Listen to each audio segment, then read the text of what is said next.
Mateus capítulo 6, verso 1, a palavra do Senhor diz o seguinte: guardai-vos de exceder a vossa justiça diante dos homens, com o fim de serdes vistos por ele. De outra sorte, não tereis galardão junto de vosso Pai Celeste. Vamos ler novamente? Guardai-vos de exceder a vossa justiça diante dos homens, com o fim de serdes vistos por eles. De outra sorte, não tereis galardão junto do vosso Pai Celeste. Senhor Deus, aplica a Tua palavra em nossos corações e que nós possamos ir para os nossos lares com a plena certeza de que o Senhor falou conosco. Assim oro, em nome do Seu Filho Jesus Cristo. Amém. Meus irmãos, esse texto é a continuidade da nossa exposição do livro de Mateus. Nós estamos no sermão número 78 da exposição do livro de Mateus, Mateus capítulo 6, verso 1, e o título dessa meditação é Vivendo para o Olhar de Deus. Vivendo para o Olhar de Deus. E quando nós entramos, meus irmãos, no capítulo 6, nós vemos o Senhor avançando no seu sermão. Ele avança, ele adianta a sua proposta e começa a entrar um novo segmento no sermão que ele estava ministrando no monte. O capítulo 5, lá no capítulo 5, Jesus começa ensinando a todos sobre as bem-aventuranças. Logo depois, em seguida, ele começa a instruir os cristãos, instruir aqueles que são povo de Deus, como que ele deve se relacionar com o mundo e como o mundo deve reagir ao cristão, ao povo de Deus. Logo em seguida, o Senhor prossegue com a sua exposição, fazendo a relação do cristão com a lei de Deus, o povo de Deus com a lei de Deus. E finalmente, quando ele chega no final do capítulo 5, ele faz a célebre declaração que está no verso 48. Portanto, sede vós perfeito, como perfeito é o vosso Pai Celeste. Já no capítulo 6, encontramos, meus irmãos, uma nova declaração do nosso Senhor dentro do seu sermão. Ele começa a retratar a figura de um cristão, como que ele deve viver nesse mundo, na presença de Deus, em submissão ao Senhor e em completa dependência do nosso Deus. Uma coisa que nós temos que notar no Sermão do Monte é que somente a partir de Mateus 5, 48, que encontramos Jesus Cristo usar o vocábulo Pai. Começa no 48, depois vai no 6:1, e depois ele começa periodicamente no 6 e no 7 usar o termo Pai. E aí o termo vai se repetindo no decorrer do sermão do nosso Senhor Jesus Cristo. Meus irmãos, lá no capítulo 5, Cristo demonstra as características daquele que faz parte do povo de Deus. E quando chegamos no capítulo 6, ele retrata esse cristão vivendo na sociedade, onde essas características do capítulo 5 são manifestadas diante das pessoas. O fator importante do capítulo 6 é saber que todo cristão faz todas as coisas na presença de Deus. Estamos sempre na presença de Deus. Nós vivemos sobre o olhar de Deus, nós vivemos para o olhar de Deus. É por isso que no capítulo 6, nós vemos que o nosso Senhor Jesus Cristo faz uma revista em nossas vidas. Meus irmãos, o cristão, nessa vida, ele é um peregrino. Nós estamos peregrinando. Nós caminhamos firmemente em rumo da nossa pátria. Porém, como filhos de Deus, nós vivemos nessa vida em relacionamento com Deus. com relacionamento com o Pai Celeste. O cristão, meus irmãos, tem uma vida que possui dois lados que precisam viver em plena harmonia todos os dias. O primeiro lado, o Senhor retrata do verso 1 ao verso 18, onde cobre todos os nossos atos de fé. O segundo, do verso 19 ao 34, cobre toda a nossa relação de vida com o mundo à nossa volta. Nos atos de fé, o Senhor começa a tratar sobre a nutrição da nossa alma, da nossa piedade, da nossa adoração e do nosso relacionamento com o Senhor. Do nosso relacionamento com o mundo, o cristão é filho de Deus, cidadão do reino celeste e um forasteiro nessa terra. No entanto, cada um de nós que vivemos nesse mundo, estamos sujeitos à relação que nós temos com esse mundo. Estamos sujeitos às imposições que esse mundo coloca em nossas vidas. Nós estamos sujeitos às tempestades que se levantam. Nós estamos sujeitos aos desertos que aparecem. Nós estamos sujeitos às incertezas, às crises. Nós estamos sujeitos às dores. Nós estamos sujeitos às lágrimas. E o nosso Senhor Jesus Cristo teve o cuidado de nos ensinar tanto sobre a vida de fé, como a vida cristã, como a vida de povo de Deus, como a nossa vida terrena, como forasteiros nessa terra. Por isso, meus irmãos, o capítulo 6 sonda o mais profundo do nosso ser. É como se o nosso Senhor Jesus Cristo segurasse um espelho e colocasse na nossa frente, diante desse capítulo. Esta parte desse sermão, meus irmãos, nos permite, aliás, ele vai permitir que nada escape da nossa visão diante do que nós somos e do que Deus é. O pastor Martin Lloyd Jones estava comentando sobre esse capítulo e ele disse certa vez o seguinte: não há outro capítulo da Bíblia que mais promove a auto-humilhação e o abatimento do homem do que Mateus, capítulo 6. O capítulo 6, meus irmãos, faz o homem conhecer a si mesmo. E aí, quando nós vamos para a filosofia antiga, Sócrates, filósofo que dá início à filosofia antiga, ele tem uma frase que diz o seguinte: conheça-te a ti mesmo. Conhecer a si mesmo, meus irmãos, foi uma grande busca da filosofia antiga. Tanto em Sócrates, como em Platão, como em Aristóteles, a busca do autoconhecimento permeou a filosofia e os filósofos na antiguidade. Porém, meus irmãos, o homem natural revela a dificuldade de se autoconhecer. O homem natural, ele foge do autoexame, porque significa ficar diante de quem ele realmente é, de como ele realmente está. Mas a graça de Deus faz com que nós venhamos a olhar para nós mesmos e conhecer como nós somos. E quando nós conhecemos como nós somos, esse conhecimento nos faz buscar refúgio em Jesus Cristo.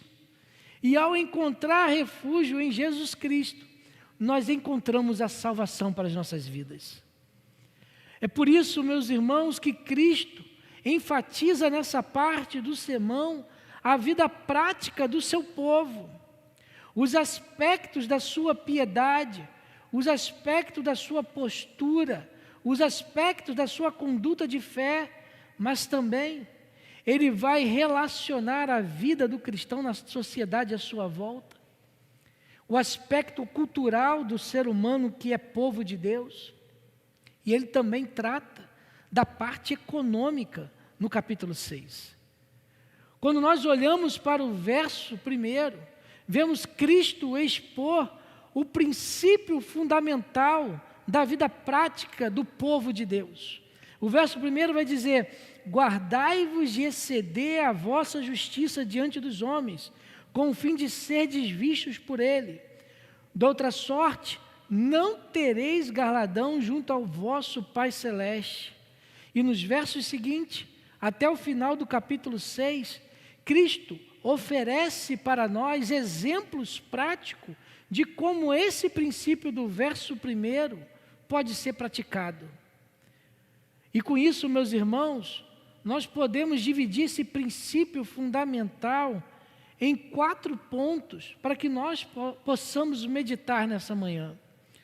O primeiro ponto que nós encontramos da palavra do nosso Senhor: guardai-vos, pois, de exceder a vossa justiça diante dos homens, com o fim de serdes visto por eles, de outra sorte não tereis galardão junto do vosso Pai Celeste. O primeiro ponto que leva a nossa meditação: exercer. O que eu falei? Obrigado. Então vamos ler novamente. Desde o início falando, obrigado. Então vamos lá, guardai-vos de exceder. Exercer. Então na minha Bíblia está com erro de ortografia mesmo. Está sem o R aqui. Guardai-vos de exercer a vossa justiça. Deixa eu...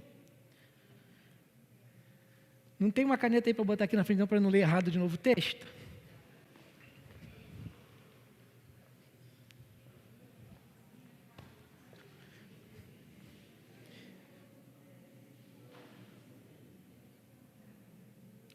Um erro de ortografia na Bíblia. Preciso de um revisor. Guardai-vos de exercer a vossa justiça diante dos homens, com o fim de serdes visto por eles. De outra sorte não tereis galardão junto de vosso Pai Celeste. Guardai-vos de exercer a vossa justiça diante dos homens, com o fim de serdes visto por ele. De outra sorte não tereis galardão junto do vosso Pai Celeste. Agora está certo. Exercer. Então, o primeiro ponto que nós temos que meditar aqui, meus irmãos, é a natureza delicada da vida cristã. A natureza delicada da vida cristã. O verso 1, nosso Senhor Jesus Cristo fala o seguinte: guardai-vos. Guardai-vos. Jesus começa com uma advertência para nós. A vida cristã é delicada e perigosa. Sempre dependerá de uma questão de bom equilíbrio, de estabilidade. O problema que nós temos aqui não é a prática da justiça. Nós, como filhos de Deus, somos chamados a fazer o bem a todos. A questão aqui, o problema, é o motivo pelo qual fazemos e o praticamos. Como que nós praticamos esse bem? Os atos mais dignos podem ser santos ou pecaminosos. Orar, servir, ajudar, pregar, tudo depende da motivação do nosso coração. É uma linha delicada. Podemos estar fazendo, entre aspas, para Deus, fazer para que Deus, dizendo que é para Deus, mas no fundo, nós buscamos o reconhecimento, nós buscamos os aplausos, nós buscamos o prestígio das pessoas que estão à nossa volta. Martin Lloyd Jones, ainda falando sobre esse capítulo 6, ele vai falar o seguinte: o maior inimigo da vida cristã não são os pecados grosseiros, entre aspas, aqueles pecados que mostram no nosso olhar e nos alarma, mas o ego disfarçado de piedade. O maior inimigo da vida cristã não são os pecados grosseiros, mas o ego disfarçado de piedade. Quantas vezes a pessoa faz o bem e espera ser notado pelas pessoas? Nós vemos aí hoje, nas redes sociais, nos vídeos do YouTube, as pessoas fazendo bem com a câmera apontada. Ajuda, mas a câmera está ali focada, buscando o aplauso e as curtidas das pessoas. Quantas vezes nós servimos e ninguém nos nota e por isso sentimos raiva e rancor de não sermos notados.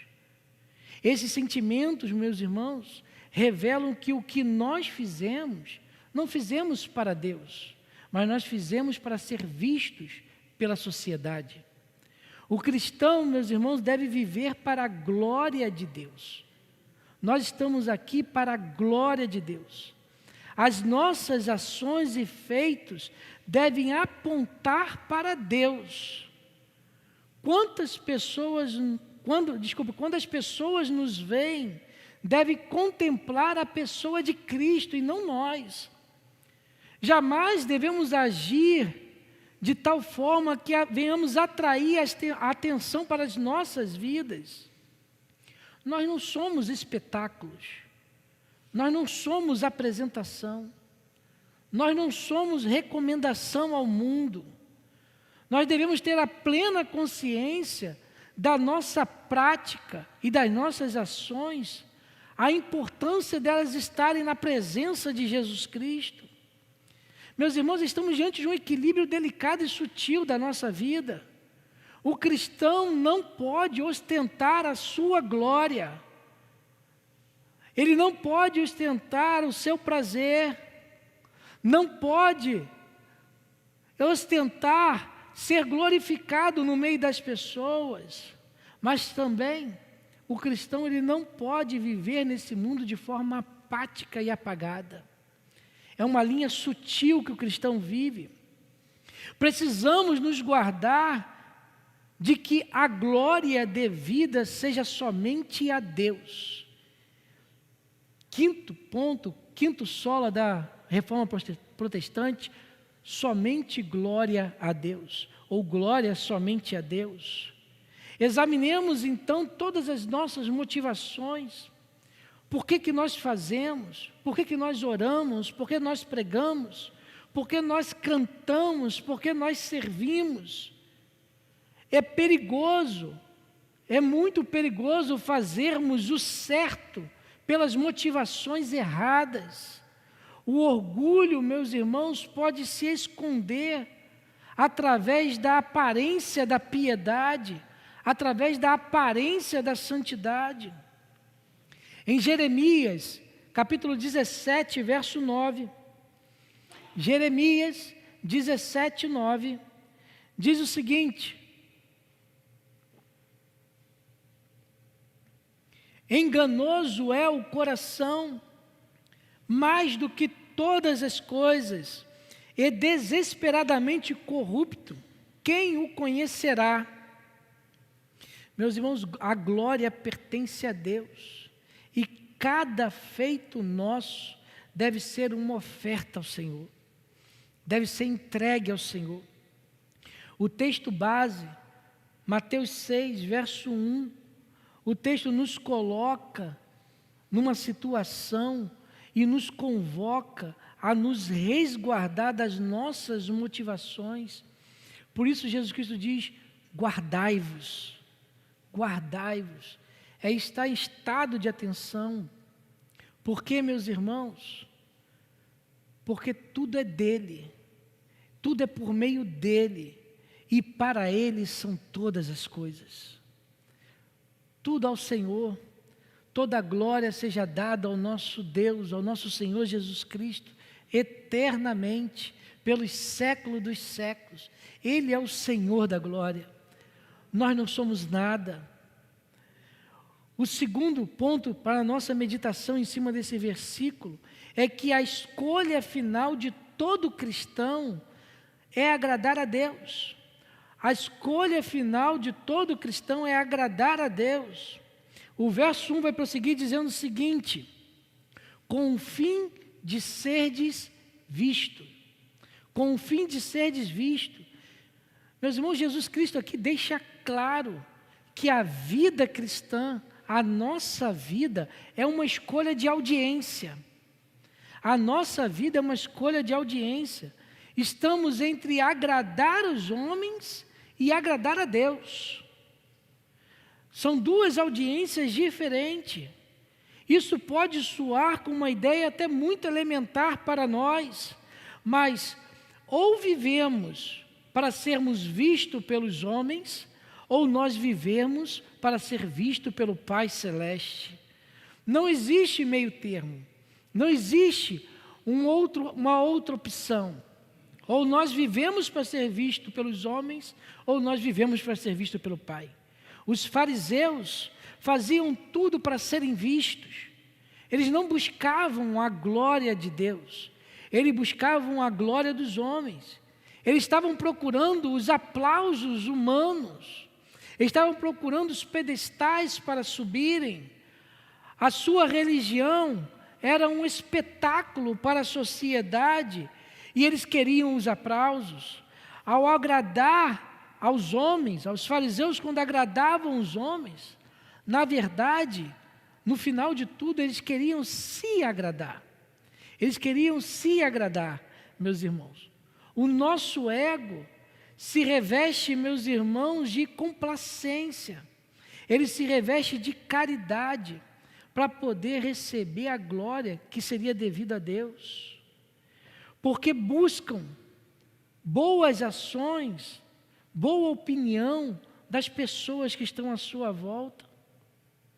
Muitas vezes, nós agradamos outras pessoas para que ela pense bem de nós, para que nós sejamos bem vistos por essa pessoa.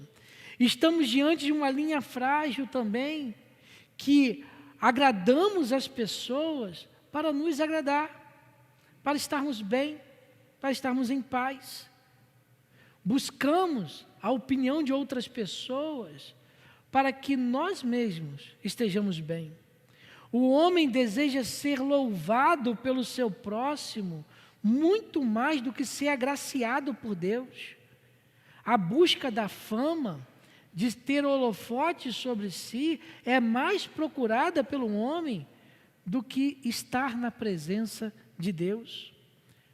E aqui Jesus Cristo começa a falar para nós que o discípulo, ele vive para o olhar do Pai, mesmo quando ninguém está aplaudindo. Estamos diante, meus irmãos, de uma luta diária do coração do cristão. Uma luta que nós temos que ter diariamente. Ou eu busco o prazer do reconhecimento, ou a alegria de agradar a Deus. O perigo da vida cristã é que a nossa fé vire um palco e Deus um espectador secundário.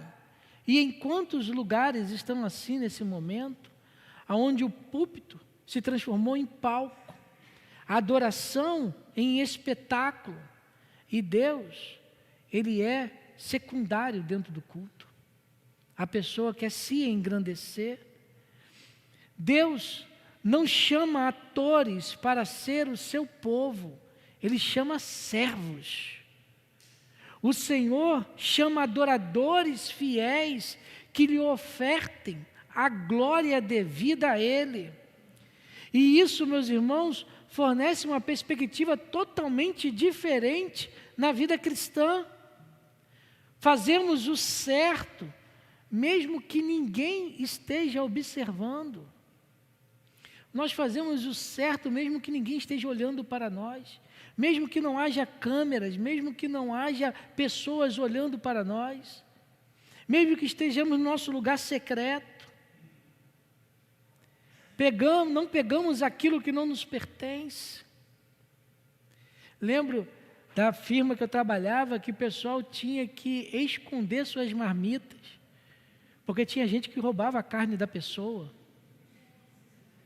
ia lá na marmita e pegava a carne da pessoa. O cristão, ele faz o certo mesmo quando ninguém esteja vendo.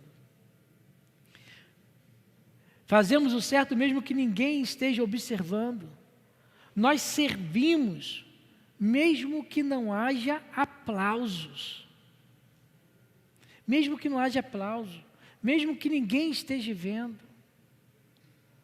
Servir a Deus não é no púlpito. Púlpito é um dos lugares que nós servimos a Deus. Os diáconos estão lá embaixo, sem ser visto, servindo ao Senhor. Pessoas chegaram cedo na igreja para abrir a igreja, preparar o café, sem ser vistos, sendo observado pelo nosso Senhor. Damos glória a Deus, mesmo que ninguém reconheça o nosso esforço. Em Gálatas 1:10, o texto vai dizer o seguinte: porventura procuro eu agora o favor dos homens ou o de Deus? Ou procuro agradar os homens? Se agradasse ainda a homens, não seria servo de Cristo. A quem nós estamos agradando? O fariseu vivia para o olhar do homem, para o olhar humano. O discípulo de Jesus vive para o olhar do Pai. O teste final da nossa espiritualidade é quem nós estamos desejando agradar. Quem eu quero agradar nesse dia? Quem nós queremos agradar? Quem vive para o olhar dos homens, perde a bênção de viver para o olhar de Deus. Vou repetir: quem vive para o olhar dos homens, perde a bênção de viver para o olhar de Deus. O terceiro ponto, meus irmãos, que o texto nos leva, ele fala sobre a consciência do nosso relacionamento com Deus. No finalzinho do verso 1 vai dizer o seguinte: vosso Pai Celeste. Notem, meus irmãos, como Jesus se refere a Deus. Vosso Pai Celeste. Meus irmãos, nós não estamos diante de um juiz distante. Nós não estamos diante de um déspota egoísta, que pensa em si mesmo, mas nós estamos diante de um Pai amoroso, que vê os nossos corações. A vida cristã, meus irmãos, é a plena consciência de que nós vivemos diante de Deus. Nós estamos diante de Deus, um Deus que está próximo, um Deus que não se ausenta da nossa pessoa, um Deus que não está longe de nós. Muitas pessoas vivem, meus irmãos, com a consciência do olhar das pessoas, mas esquecem de que Deus está vendo todas as coisas. Nós estamos sempre na presença de Deus. Não há um minuto da nossa vida que nós não estejamos na presença de Deus. Aqui na igreja, no caminho, em casa, no trabalho, à noite, quando nós estamos dormindo. Em Gênesis capítulo 16, verso 13, tem uma palavra lá, tem um trecho que diz assim: tu és Deus que vê. Tu és o Deus que vê. O termo em hebraico é El Roi. El Roi é tu és o Deus que me vê. Tu és o Deus que me vê. Ele conhece o nosso coração, Ele conhece a nossa intenção, Ele conhece os nossos pensamentos, conhece os nossos projetos, conhece as nossas omissões. Toda a nossa vida, meus irmãos, está latente na presença de Deus, está visível na presença do nosso Senhor. Nada escapa ao olhar de Deus, e a todos os momentos, 24 horas por dia, estamos na sua presença. A hipocrisia humana nasce justamente quando nós esquecemos de que Deus está presente conosco em todos os momentos. Todas as manhãs devemos levantar e recordar que estamos na presença de Deus. Quando nós entramos no ônibus, que estamos na presença de Deus. Quando marcamos o nosso ponto, que estamos na presença de Deus. Quando vamos à padaria, nós estamos na presença de Deus. Não existe nada que façamos, nada que pensamos, que Deus não tenha plena ciência do que está acontecendo. Mais uma vez, Martin Lloyd Jones, ele vai dizer o seguinte: a verdadeira santidade não é viver para sermos notados pelos homens, mas para ser aprovados por Deus. A verdadeira santidade não é viver para ser notado pelos homens, mas para ser provado por Deus, aprovado por Deus. Nada da nossa vida, meus irmãos, está oculto diante aos olhos de Deus. Fomos chamados para viver a cada dia consciente da presença de Deus no nosso dia a dia. O segredo da nossa vida é viver diante dEle, diante do Senhor. Os verdadeiros discípulos, meus irmãos, agem como filhos diante do Pai. Quando perdemos a percepção da presença de Deus, é nesse momento que nós buscamos a atenção dos homens. Buscamos ser aplaudidos pelos homens. Quando perdemos esse entendimento, nós substituímos a comunhão com Deus pelo desempenho da fé e o desempenho dentro da igreja. O cristão tem a plena convicção da sua intimidade com o Senhor. Salmos 139, verso 1 ao 3, vamos ler junto esse texto.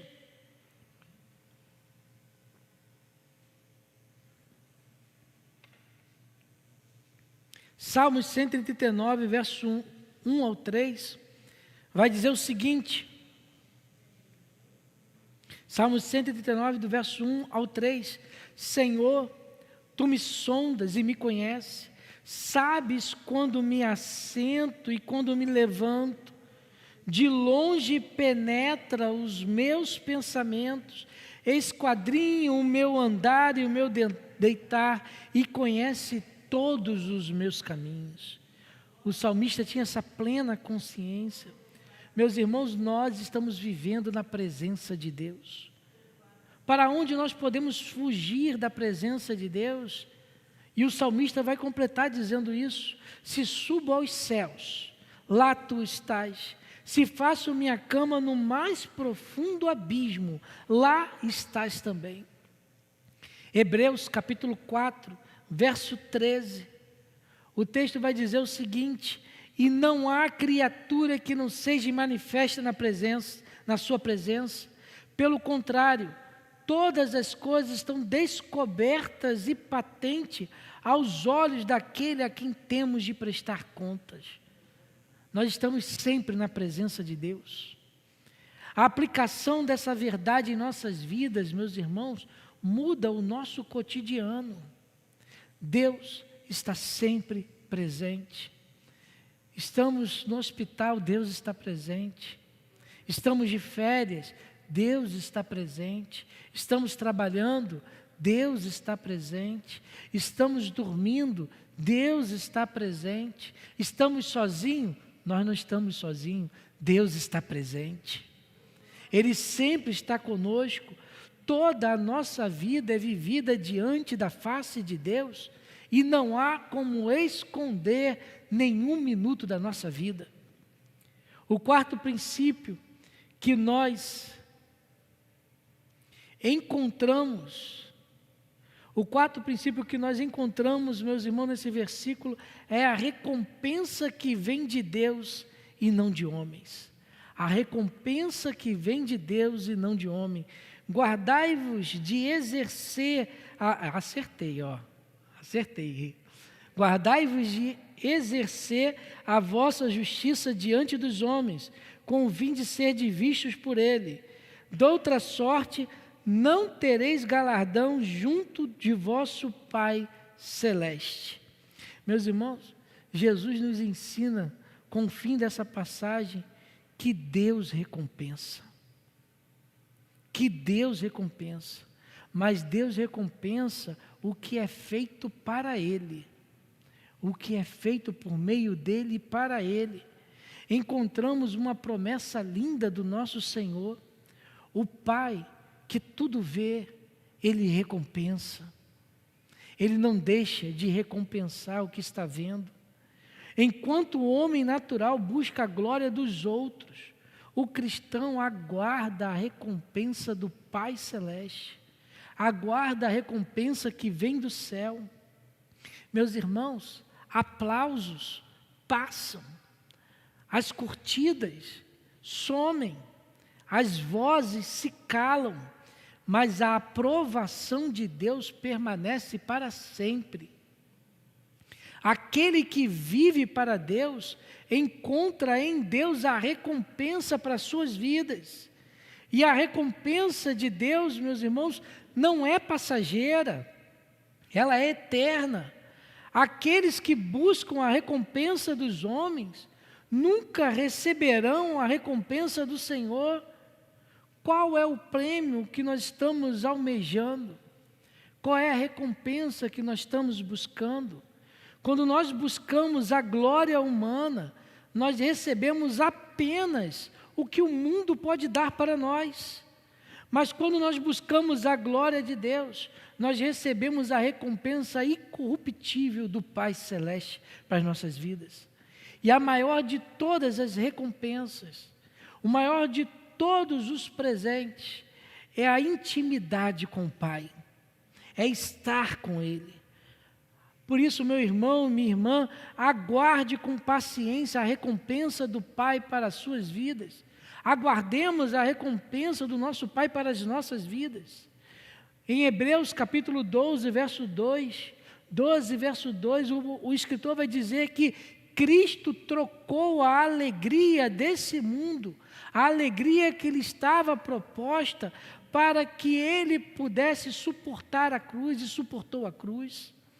Os heróis da fé, descrita em Hebreus capítulo 11, eles viveram aguardando a cidade que tem fundamentos.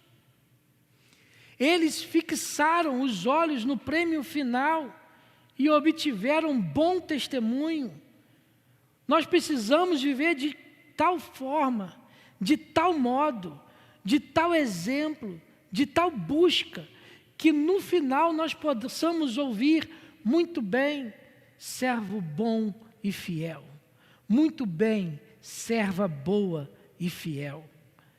Por isso, meus irmãos, confie que nenhuma lágrima, nenhuma oração, nenhum serviço é esquecido diante do Senhor. Nada é esquecido diante dEle.